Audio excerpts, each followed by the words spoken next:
तो आज जो हम लोग पढ़ेंगे क्लास 6 का अतीत से वर्तमान विषय का अध्याय 10 शहरी एवं ग्राममय जीवन।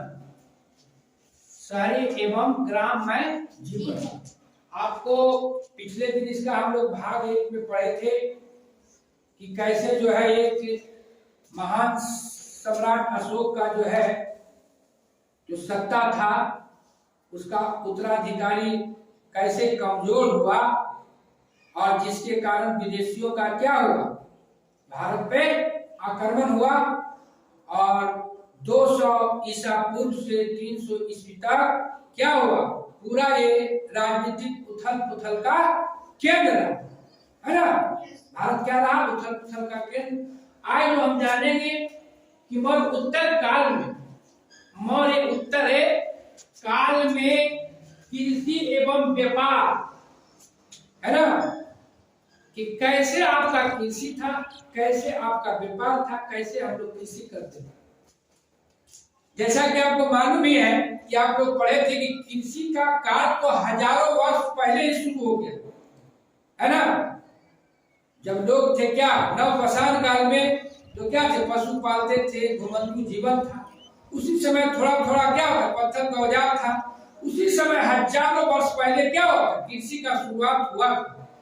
लेकिन इसमें मौर्य उत्तरकालीन कृषि एवं व्यापार का कैसे विकास हुआ उसको हम जानेंगे। तो पहला है खेती का विकास। खेती का विकास कैसे हुआ इस काल में, है ना, कृषि का विकास है ना। तो पहले क्या था, हजारों वर्ष पूर्व पहले क्या था, आपके पास औजार नहीं था, है ना, पत्थर से लोग काम करते थे। लेकिन क्या हुआ इस काल में, क्या हुआ, लोहा का क्या हुआ, उपयोग होना शुरू हो गया, लोहा का औजार बनना शुरू हो गया। जब लोहा का औजार बनना शुरू हो गया तो कृषि कार्य क्या हो गया, आसान हो गया, सुविधाजनक हो गया। कैसे, लोहा का बन गया कुल्हाड़ी।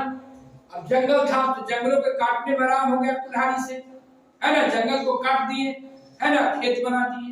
फिर क्या हुआ, लोहा का जब आविष्कार हुआ, लोहा का औजार जब हुआ तो क्या हुआ, हल जोतने वाला फाल मिल गया, है ना। पहले लकड़ी पत्थर से न होता था तो फाल मिल गया। अब क्या होगा, कुल्हाड़ी मिल गया, जंगल काट दिए, अब फाल मिल गया तो खेत को जोत के बना दिए। तो क्या हुआ, इसी काल में हुआ, है ना। उसके बाद क्या हुआ कि अधिरोपण का भी कार्य शुरू हो गया। अधिरोपण मीन्स हुआ कि आप अभी देखिए, आप लोग गांव का बच्चा है, खेती तो करते होंगे, और नहीं करते होंगे तो आप लोग देखते हो कि धान का जो आप लोग बुआई करते हैं तो उसके पहले क्या करना होता है, बोलिए आप लोग, बिचड़ा को डालते हैं ना। पहले क्या करते हैं, धान का जो खेती करता है किसान, तो उसके पहले हम लोग क्या करते हैं, बिचड़ा को खेत में डालते हैं, है ना। और बिचड़ा को जब खेत में डाल देते हैं तो कुछ दिनों के बाद पौधा तैयार हो जाता है। और जब पौधा तैयार हो जाता है तब फिर उसको जाके क्या करते हैं, खेत में बुआई करते हैं, है ना। तो उसी को कहता है अधिरोपण। मतलब अधिरोपण विधि का शुरुआत हो गया था, जिससे क्या हुआ, आपका खेती बढ़ गया, अच्छा फसल होने लगा। अब धान का बिचड़ा अगर गिरा दीजिए और उसी में रहेगा तो होगा धान बढ़िया नहीं होगा। आप डालने के लिए बोला ले जाके बिचड़ा डाल दिया, सोचिए उतने खेत में एक कट्ठा में धान हो जाए तो जितना बिचड़ा गिरा उतना धान होगा नहीं होगा। तो क्या हुआ, वो पद्धति अधिरोपण पद्धति बोलते हैं ना। आप आगे जब विज्ञान में जाइएगा 8th क्लास में, तब उसमें भी पढ़ना है। मिर्चाई है, उसका पहले बिचड़ा गिराते हैं, तब जाकर उसको पौधा को रोपते हैं, है ना। तंबाकू है, पहले उसको बिचड़ा गिराते हैं, तब उसको जाके हम लोग क्या करते हैं, पौधा को उखाड़ के लगाते हैं। गोभी का है ना, क्या करते हैं, बैगन का पहले क्या करते हैं, बिचड़ा अधिरोपण काम करते हैं ना। पहले क्या करते हैं, आधा रोपे, फिर जाके पूरा आधा का हुआ बिचड़ा है, आधा को बोलते हैं हम लोग अधिरोपण विधि का आविष्कार हो गया था कौन का काल में, आपको मरुत्तरकालीन, है ना।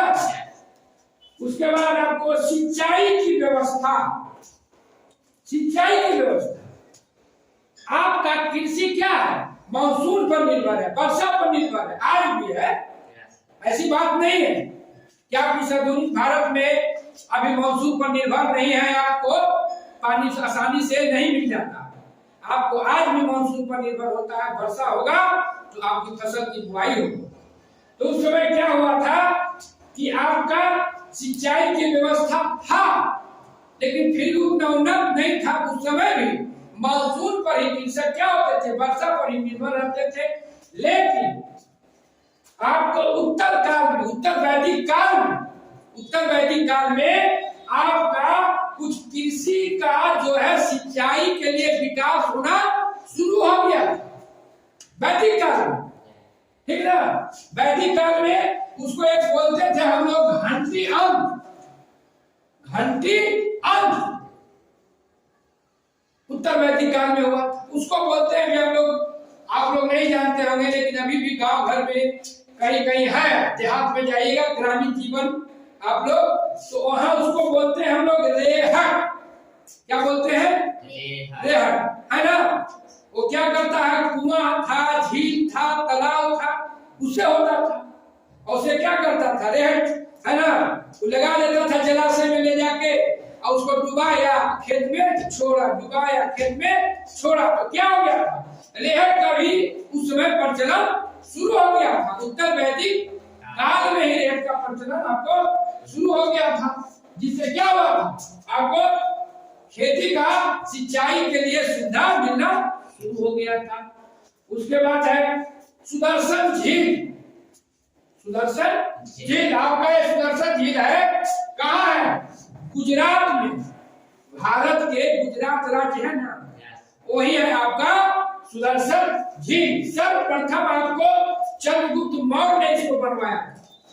सुदर्शन झील का निर्माण किसने करवाया था, चंद्रगुप्त मौर्य, चंद्रगुप्त मौर्य। लेकिन हुआ क्या कि 400 साल बाद, 400 साल बाद तो क्या हुआ, इतना ना भयंकर तूफान आया कि वो तटबंध क्या हो गया, टूट गया, तटबंध टूट गया, और जो सिंचाई का साधन था खत्म हो गया। लेकिन फिर नामक जो शासक है, रुद्रदामन, है ना, रुद्रदामन शासक आए, और फिर उसको क्या किए, तटबंध को मरम्मत करवाए, तटबंध को मरम्मत करवाए, फिर से उसको दोबारा बनाया गया, और उसको फिर जो है सिंचाई के लायक बनाया गया। उससे फिर पटवन करना किसान शुरू किया। इसका प्रमाण मिलता है ना, आपको एक अभिलेख है, ठीक ना, उसमें मिलता। फिर क्या हुआ कि फिर जो ये है सुदर्शन झील फिर क्या हो गया, फिर से टूट गया, फिर आया, फिर से टूट गया। लेकिन एक बड़ा चीज था कि इसको बनवाए थे आपको चंद्रगुप्त मौर्य ने, और दूसरा बार जो बनाए थे रुद्रदामन ने, लेकिन किसी तरह का उन्होंने प्रजा पर कर का बोझ नहीं दिए। ये नहीं है कि हमने ये बनाए हैं नहर को तो इसके एवज में हम कर वसूली करेंगे। आज देखते हैं आप रोड है और चलते हैं तो उसका क्या देते हैं, आप टैक्स देते हैं, कर देते हैं, है ना। आपका ये नहर है ना, सोन नहर है ना, इसमें भी आप कर देते हैं ना, जो बनता है खर्च होता है उसका पैसा लेता है ना पटवन का।